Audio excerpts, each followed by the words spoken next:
Jueves 30 de mayo, penúltimo día ya de este mes de mayo, y es un privilegio una vez más el poder compartir el mensaje de la bendita palabra de Dios. El evangelio para hoy está tomado de San Marcos capítulo 10, versículos del 46 al 52. Doy lectura a la palabra de Dios en el nombre del Padre, del Hijo y del Espíritu Santo. Amén. En aquel tiempo, al salir Jesús de Jericó en compañía de sus discípulos y de mucha gente, un ciego llamado Bartimeo se hallaba sentado al borde del camino pidiendo limosna. Al oír que el que pasaba era Jesús Nazareno, comenzó a gritar: «Jesús, hijo de David, ten compasión de mí». Muchos lo reprendían para que se callara, pero él seguía gritando todavía más fuerte: «Hijo de David, ten compasión de mí». Jesús se detuvo entonces y dijo: «Llámenlo». Y llamaron al ciego diciéndole: «Ánimo, levántate, porque él te llama». El ciego tiró su manto y de un salto se puso en pie y se acercó a Jesús. Entonces le dijo Jesús: «¿Qué quieres que haga por ti?». El ciego le contestó: «Maestro, que pueda ver». Jesús le dijo: «Vete, tu fe te ha salvado». Al momento recobró la vista y comenzó a seguirlo por el camino. Hermanos, esta es palabra del Señor. Gloria y honor a ti, Señor Jesús. Continuamos con la meditación del capítulo 10 de San Marcos. Hemos visto cómo el Señor Jesús va en camino hacia Jerusalén.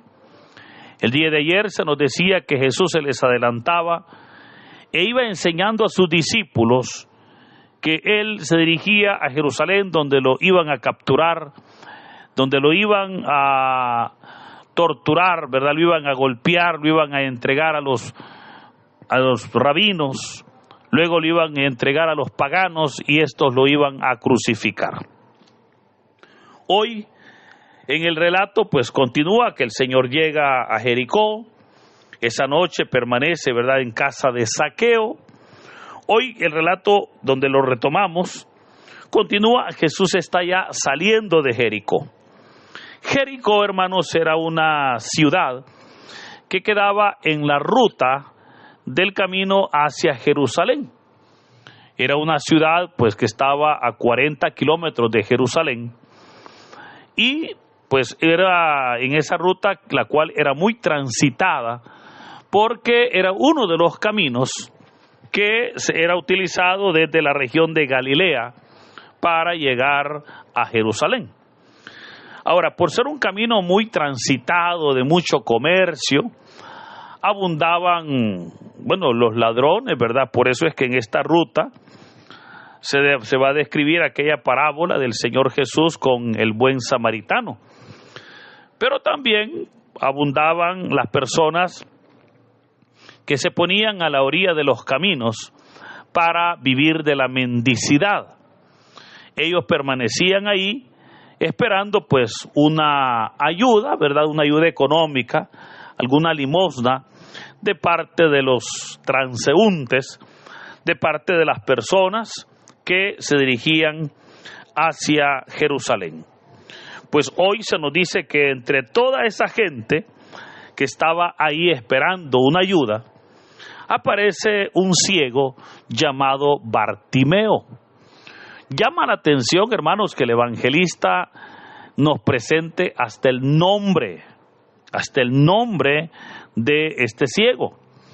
Y una de las razones, fíjese, por las cuales se considera que se conoce el nombre de este ciego, es por el origen, ya que el padre de este hombre se llamaba Timeo. Y eso también, obviamente, se sabe a través de las investigaciones, pero también porque por esa razón él se llama Bartimeo. En la palabra de Dios, el prefijo bar significa hijo, y por eso Bartimeo significa hijo de Timeo.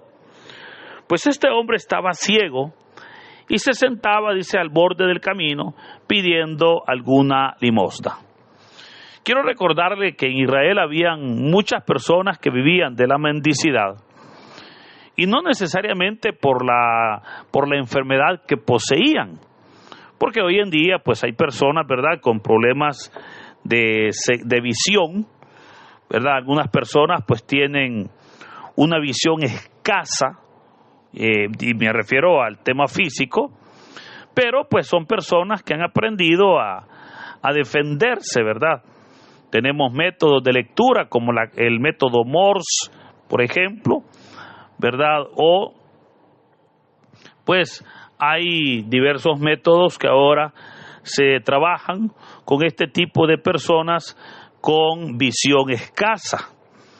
Pero en ese tiempo y en la cultura judía era diferente, porque recordemos que para los judíos las enfermedades, y especialmente esas enfermedades degenerativas como la ceguera, el parálisis, la sordera, etcétera, para ellos era maldición de Dios o castigo de Dios, ¿verdad? Recordemos cuando en el Evangelio se nos presenta aquel hombre que había nacido paralítico, y los discípulos le preguntaron: Señor, ¿quién pecó ahí? ¿Pecaron sus padres o pecó él? ¿Y quién pecó? Pero claramente ellos preguntan porque ellos asociaban todo problema físico, toda enfermedad, toda situación de dolor con un castigo de Dios. Por tal razón, todas las personas que tenían ese problema eran pues marginados, y obviamente tenían que vivir de la mendicidad.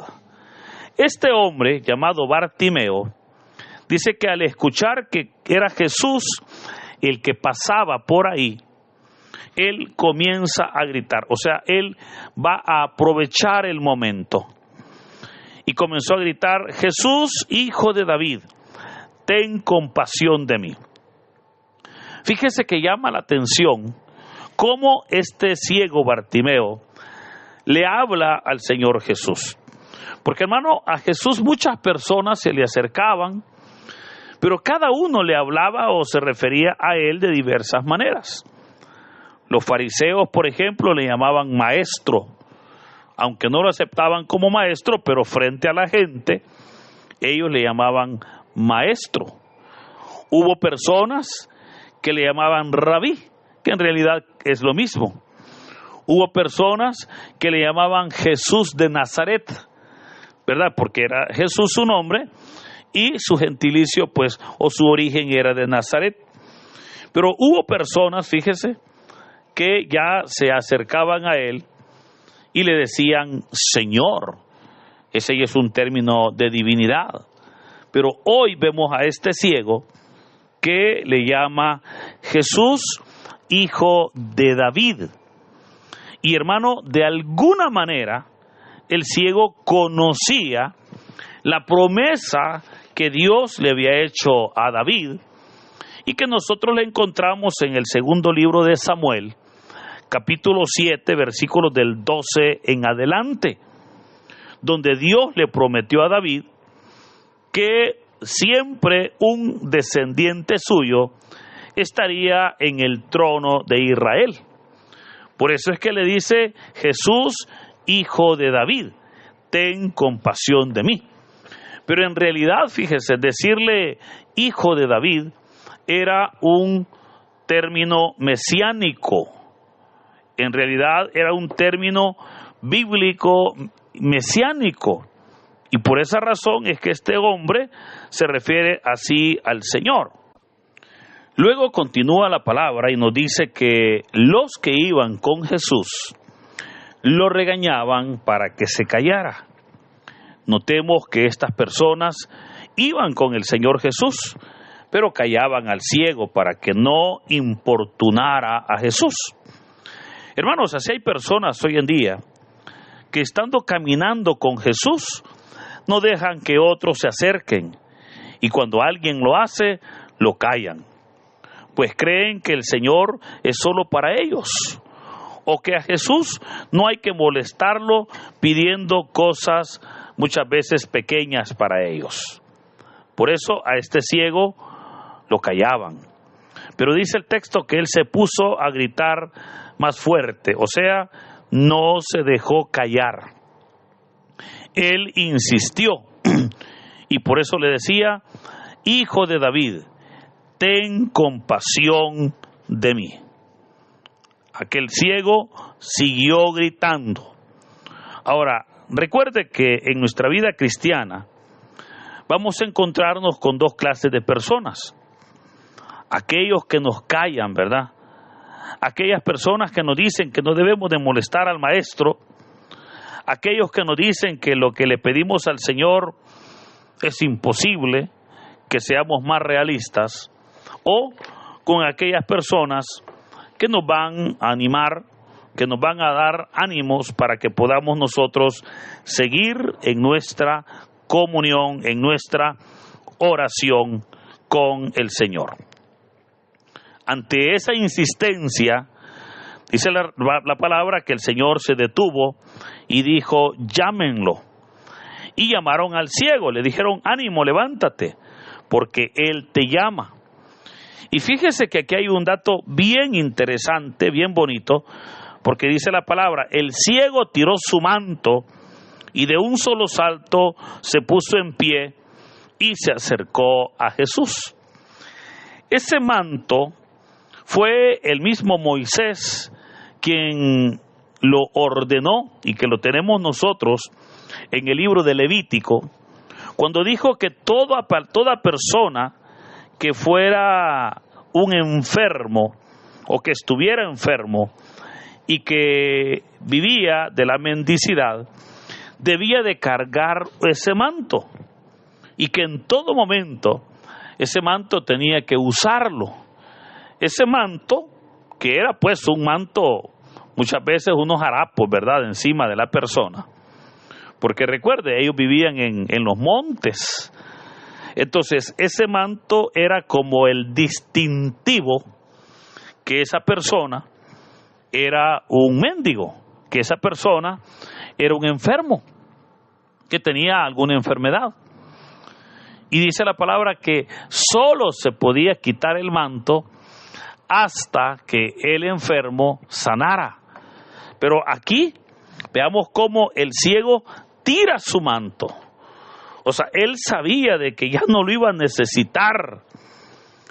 Él estaba reconociendo que ahora ya ese manto ya no lo iba a acompañar a él, porque ahora él quedaba sano.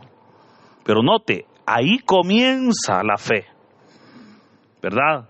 Cuando él escucha que el Señor lo llama y él lanza su manto, lo tiró por allá, porque ya eso ya no podía ser. Hermano, esto nos deja a nosotros enseñanzas, porque mire cuántas personas le están pidiendo a Dios, ¿verdad?, una respuesta, pero no quieren soltar las cadenas del mundo, no quieren soltar esos nudos, esas ataduras del pecado. Muchas personas todavía están pidiéndole al Señor, pero siguen todavía abrazando el pecado. Cuando notemos que este ciego, él sabía que su encuentro con el Señor iba a ser verdaderamente un momento que iba a cambiar su vida. Y por eso dice que él tiró su manto e inmediatamente se puso en pie y se acercó a Jesús. Al estar cerca de Jesús, notemos cómo el Señor le dijo: ¿qué quieres que haga por ti? Cuando usted lee esta frase o esta pregunta, usted dirá: bueno, pero si era lógico, Bartimeo era ciego, pues lógico, él lo que quería era recibir o recuperar la vista. Porque recordemos que él le decía: Hijo de David, ten compasión de mí. O sea, no le decía: Hijo de David, dame la vista o sáname mis ojos.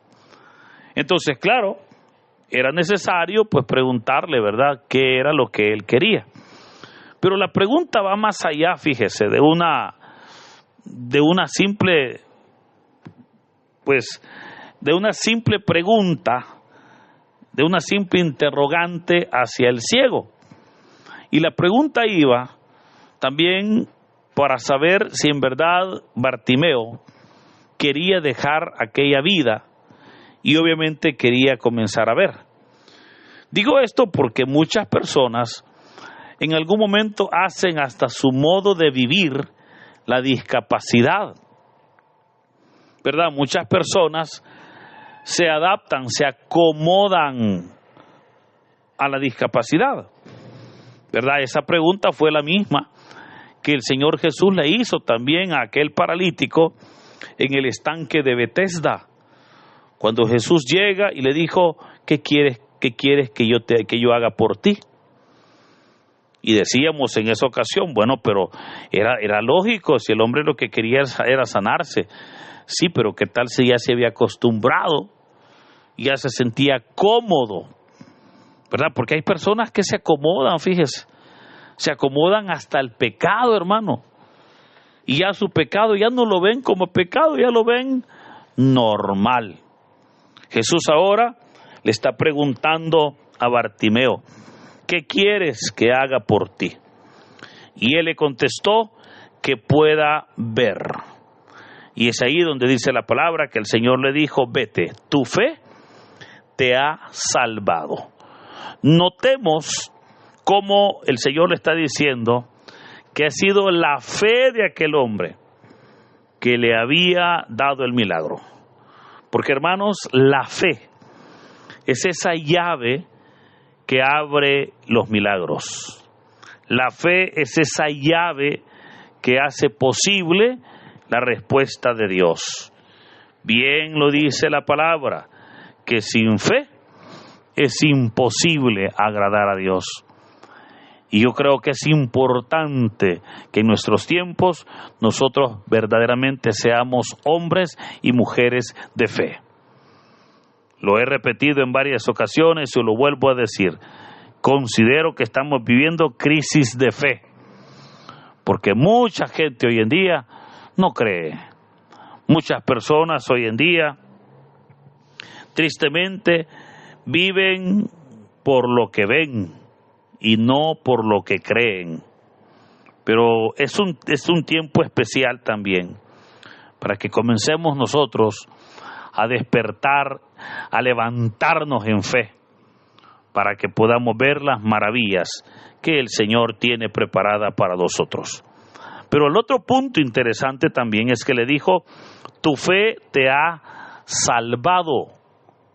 Vea, le dijo: tu fe te ha salvado. Y usted se preguntará, pero ¿acaso el Señor se equivocó y en lugar de decirle tu fe te ha sanado, le dijo tu fe te ha salvado? Y no, el Señor no se equivocó, ni tampoco el texto está en un error.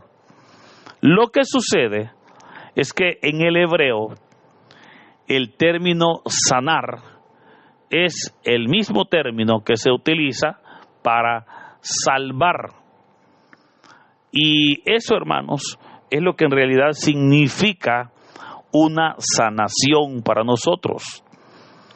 Vea, creo que esto es importante que lo entendamos aquellos que en algún momento tenemos alguna enfermedad y que nos preguntamos por qué el Señor no nos sana.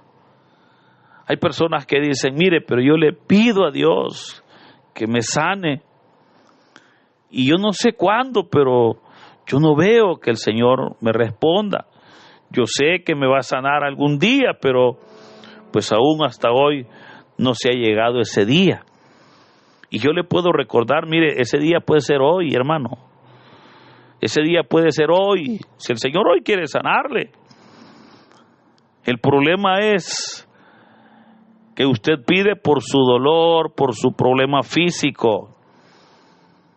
Y eso pues sí le tormenta, pero le recuerdo, mire, tal vez usted ya lo sabe o no, su mayor problema, su mayor enfermedad, su mayor dolencia, no es ese músculo dañado, no es ese órgano pues enfermo, no.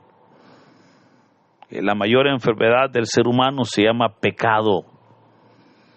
Y por esa razón es que el Señor busca no solamente sanarnos el cuerpo, sino también sanarnos el alma. O sea, es bien importante cómo el Señor no solo sana, sino que también salva. Y yo le puedo decir, mire, ¿de qué le sirve a un hombre ser sanado, tener un cuerpo sanito, si su alma al morirse se va a ir al infierno?